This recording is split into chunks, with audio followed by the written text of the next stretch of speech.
नमस्कार, स्वागत है आप सभी का आज के इस वीडियो में। आज हम एक ऐसे अनबिलीवेबल ट्रूथ के बारे में बात करेंगे जो हमारी बॉडी का इनबिल्ट एक मिरेकुलस हीलिंग सिस्टम है।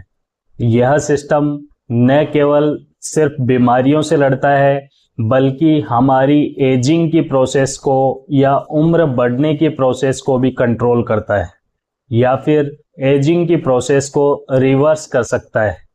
आज हम इसी बायोलॉजिकल वंडर या हीलिंग मिरेकल के बारे में बात करेंगे जिसे ऑटोफेगी कहा जाता है। ऑटोफेगी के अंदर दो टर्म्स हैं, ऑटो और फैगी।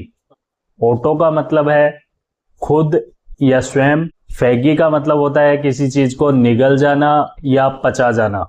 ऑटोफेगी एक ऐसा प्रोसेस है जिसमें हमारी बॉडी अपने आप को क्लीन करना शुरू कर देती है, यानी कि शरीर की जो भी डेड और डैमेज्ड सेल्स होती हैं, क्षतिग्रस्त कोशिकाएं होती हैं, उनको खाना स्टार्ट कर देती हैं और साथ ही नई और हेल्दी सेल्स का रीजनरेशन भी शुरू कर देती है। दोस्तों, ये कोई बनी बनाई बात नहीं है बल्कि हमारी बॉडी की बायोलॉजिकल साइंस है। आज के इस वीडियो में हम जानेंगे ऑटोफेगी क्या है, इसके क्या फायदे हैं और सबसे इम्पोर्टेंट हम हमारे शरीर के अंदर ऑटोफेगी को कैसे रीएक्टिवेट कर सकते हैं। ट्रस्ट मी फ्रेंड्स, अगर आपने आज के इस कॉन्सेप्ट को अच्छी तरह से समझ लिया तो यह आपके लिए लाइफ चेंजिंग सेशन होने वाला है। तो चलिए बिना देरी के वीडियो की शुरुआत करते हैं और जानते हैं इस पूरे प्रोसेस के बारे में डिटेल से। इस पूरे प्रोसेस को समझने के लिए कुछ देर के लिए हम मान लेते हैं कि हमारा शरीर एक सिटी या शहर की तरह है और इस शरीर की कोशिकाएं उस शहर को चलाने वाली मशीनरीज की तरह हैं। जैसे कि किसी भी सिटी को प्रॉपरली चलाने के लिए इलेक्ट्रिसिटी, मशीनरी, पानी के लिए वाटर बोर्ड, इन सभी की जरूरत पड़ती है। उन सभी की कंपैरिजन हम हमारी सेल से करते हैं। इन सभी कामों को करने वाली मशीनरी काफी बार खराब भी हो जाती हैं, उनमें जंग भी लगता है, तो कभी फॉल्ट वगैरह की वजह से भी प्रॉब्लम आ सकती है। ठीक उसी तरह हमारी सेल्स के अंदर भी वियर एंड टियर्स होते रहते हैं। तो इस दौरान ऑटोफेगी क्या करता है? ऑटोफेगी उस रिसाइकिल प्लांट की तरह है जो डेड, डैमेज्ड और खराब मशीनरी को रिसाइकिल करके एक उपयोगी मशीनरी के अंदर कन्वर्ट कर सकता है। सेम उसी तरह ऑटोफेगी के अंदर डेड और डैमेज्ड सेल्स को रिसाइकिल करके उपयोगी और हेल्दी सेल्स के अंदर कन्वर्ट किया जा सकता है। डेड और डैमेज्ड सेल्स का सारा कचरा जहां पर जाता है उसे ये डाइजेस्ट करके, उसे निचोड़ कर, रिसाइकिल करके, डिस्पोज करके नई हेल्दी सेल्स का फॉर्मेशन या रीजनरेशन करती है। ऑटोफेगी के बारे में सबसे पहले जापान के एक साइंटिस्ट योशिनोरी सुमी ने बताया था। इनके अकॉर्डिंग हमारी सेल्स के अंदर एक लाइसोसोम नाम का स्ट्रक्चर होता है जो खराब और वेस्ट चीजों को अपने अंदर लेकर उन्हें डाइजेस्ट करता है। इसके लिए लाइसोसोम्स के अंदर काफी सारे एंजाइम्स पाए जाते हैं जो डेड और डैमेज सेल्स को डाइजेस्ट करने में इसकी मदद करते हैं। इस डाइजेशन से जो एनर्जी मिलती है उसे हेल्दी और नई सेल्स को बनाने के लिए या रीजनरेट करने के लिए काम में लिया जाता है।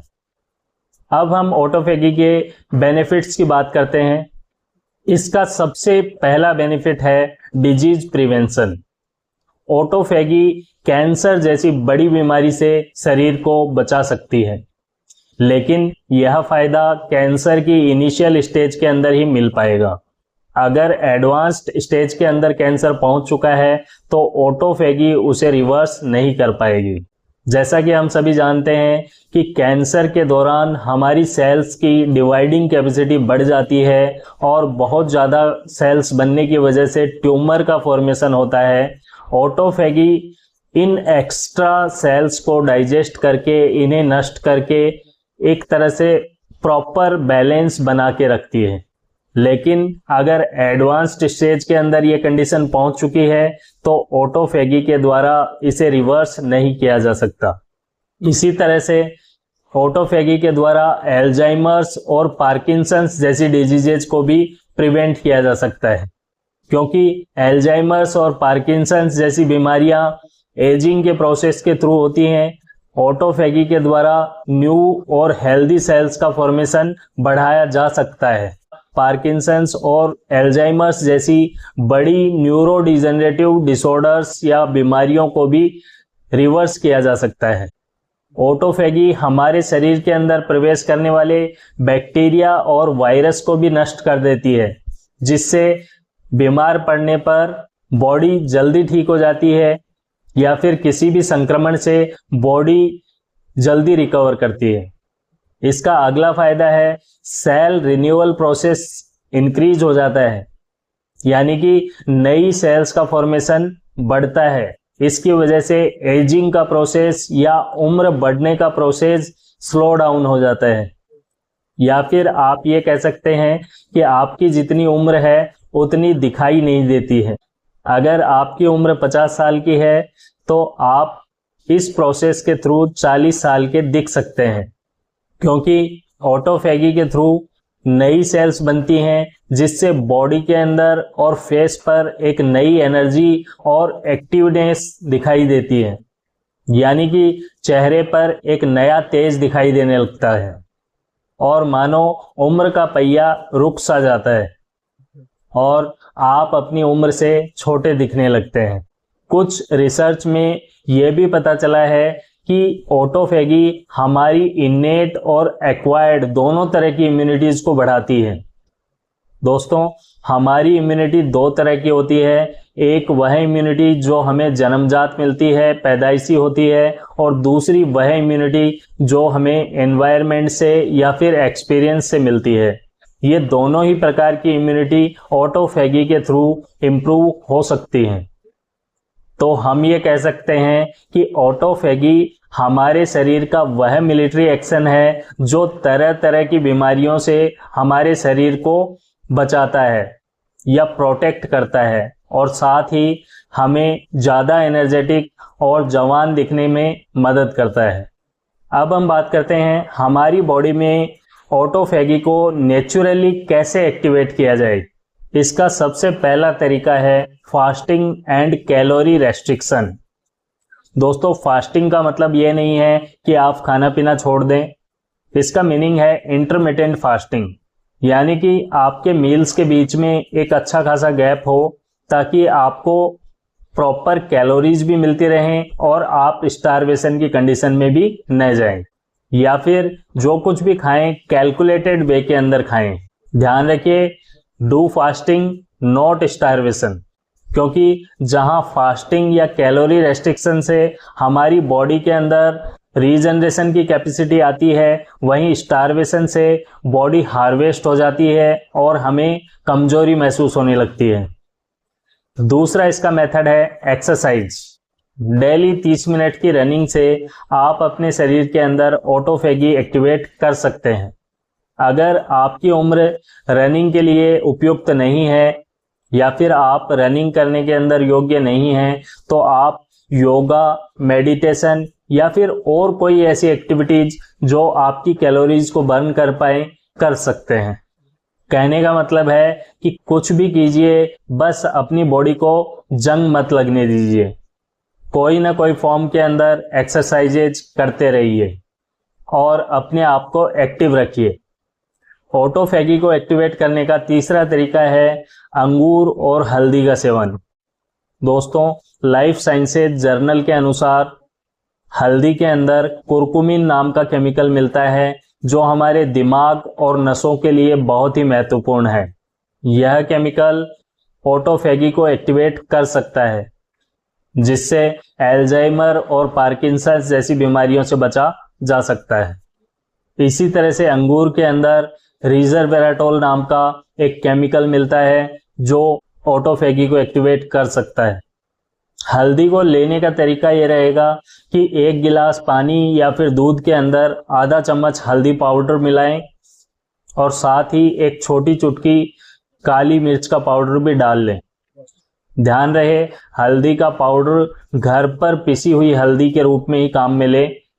छोटी छोटी गांठों के फॉर्म में जो हल्दी आती है उसे घर पर लाकर पीसें और उस पाउडर को आप अपने दूध या पानी के अंदर यूज करें। और अंगूर की अगर बात करें तो अंगूर के सीजन के अंदर खूब अंगूर खाइए और अपने रिस्वेराट्रोल केमिकल को बढ़ाइए।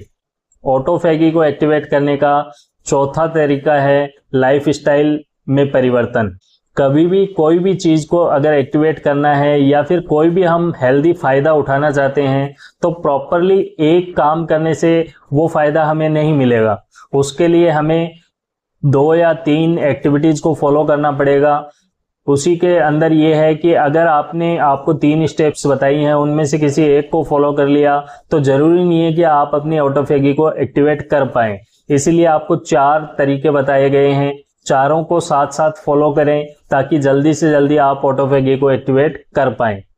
लाइफस्टाइल चेंजेस के अंदर काफी बार हमने हेल्दी टिप्स के अंदर बात की है कि आपको पर्याप्त मात्रा में पानी पीना है, सफिशिएंट नींद लेनी है, नींद को डिस्टर्ब नहीं करें, अपने स्ट्रेस को मैनेज रखें, सोशल मीडिया और स्क्रीन टाइम को मैनेज करें, रेगुलर एक्सरसाइजेज करें और बैलेंस्ड डाइट का यूज करें। यानी कि ओवरऑल अपनी लाइफस्टाइल को हेल्दी बनाएं, इससे आपके शरीर के अंदर ऑटोफेगी एक्टिवेट होगी। तो दोस्तों वैसे तो मैंने काफ़ी आसान भाषा के अंदर आपको ऑटोफेगी समझाने की कोशिश की है, लेकिन फिर भी अगर कोई बात आपको समझ में नहीं आई हो, क्योंकि यह एक कॉम्प्लेक्स प्रोसेस है, अगर कोई ऐसा पॉइंट आपको समझ नहीं आ पा रहा हो तो कमेंट बॉक्स में कमेंट करके पूछ लें। याद रखिए अपनी बॉडी को सेल्फ हील करने की ये ताकत आपके खुद के हाथ में है, बस ज़रूरत है तो इसे सही से समझने की और इसे एक सही एटमॉस्फेयर देने की। अगर आपको ये वीडियो उपयोगी लगा हो तो वीडियो को लाइक करना न भूलें और अगर आप चैनल पर पहली बार विजिट कर रहे हैं तो चैनल को सब्सक्राइब जरूर करें। इसी के साथ आज के वीडियो को यहीं ख़त्म करते हैं। मिलते हैं नेक्स्ट वीडियो में एक नए टॉपिक के साथ। तब तक ध्यान रखिए अपना और अपनों का, स्वस्थ रहिए, हंसते रहिए। धन्यवाद।